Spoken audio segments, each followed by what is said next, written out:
Selamat pagi Pak, selamat pagi teman-teman. Terima kasih atas kesempatan yang telah diberikan kepada saya. Di sini saya akan membuat video untuk memenuhi tugas mata kuliah saya.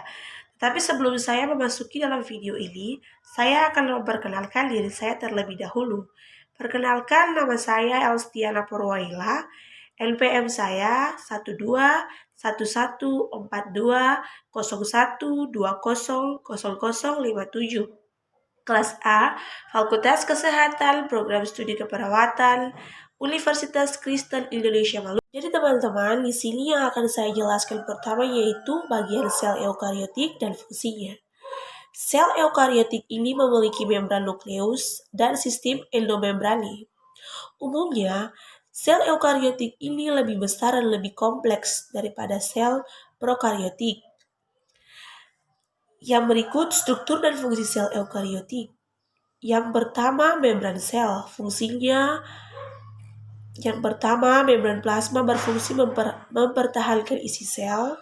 Yang kedua, membran plasma bersifat semi-permeable, selektif permeable. B. Sitoplasma. Sitoplasma ini teman-teman berfungsi sebagai tempat terjadinya pembongkaran dan penyusun zat-zat melalui reaksi kimiawi. Contohnya, pembentukan energi, sintesis asam lemak, asam amino, protein, dan nukleus. C. Nukleus. Teman-teman, nukleus ini berfungsi sebagai memuat dan menyimpan informasi genetik DNA yang menentukan bagaimana sel akan berfungsi sebagai struktur dasar dari sel.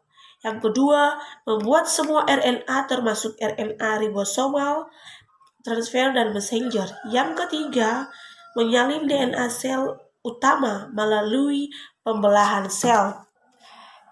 D.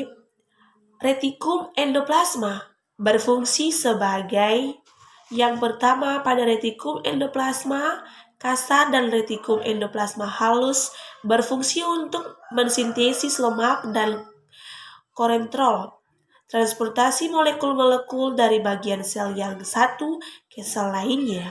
2. Menampung protein yang dihasilkan oleh ribosom untuk disalurkan pada kompleks Golgi dan berakhir pada sel. Ketiga, transportasi molekul-molekul dari bagian yang satu ke bagian lainnya. F. Ribosom. Teman-teman, ribosom ini berfungsi sebagai menyintesis protein, sedangkan ribosom sendiri disintesis oleh nukleus. F. Kompleks Golgi.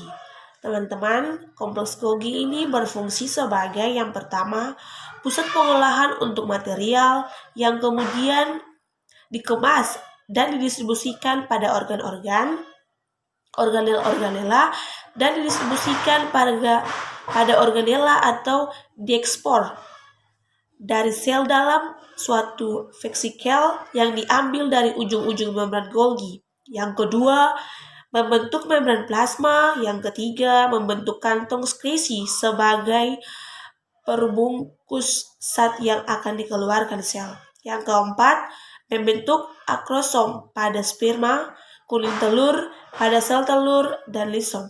Yang berikut G, lisom. Teman-teman tahu, lisom ini berfungsi untuk melakukan pencernaan intrasel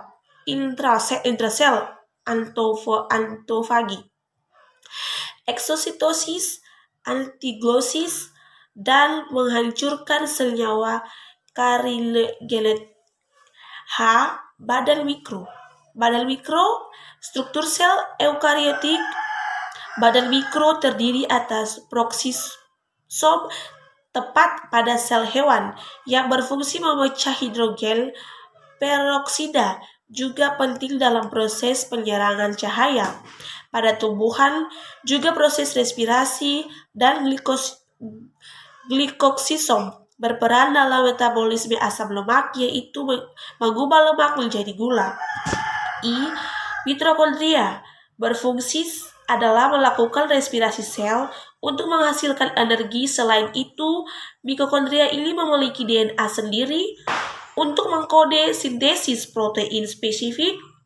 Mitokondria juga memiliki fungsi mengoksidasi makanan. hidrogen serta transfer elektron. J.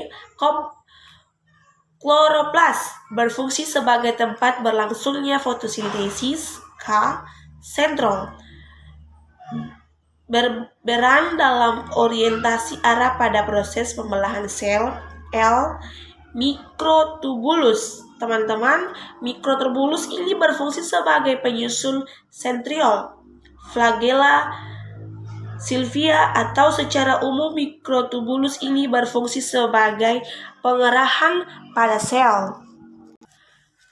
Ya teman-teman, itu tadi penjelasan saya yang pertama. Demikianlah hasil presentasi saya. Mohon maaf jika ada kekurangan dari hasil presentasi saya. Sekian dan terima kasih. Selamat pagi. Shalom.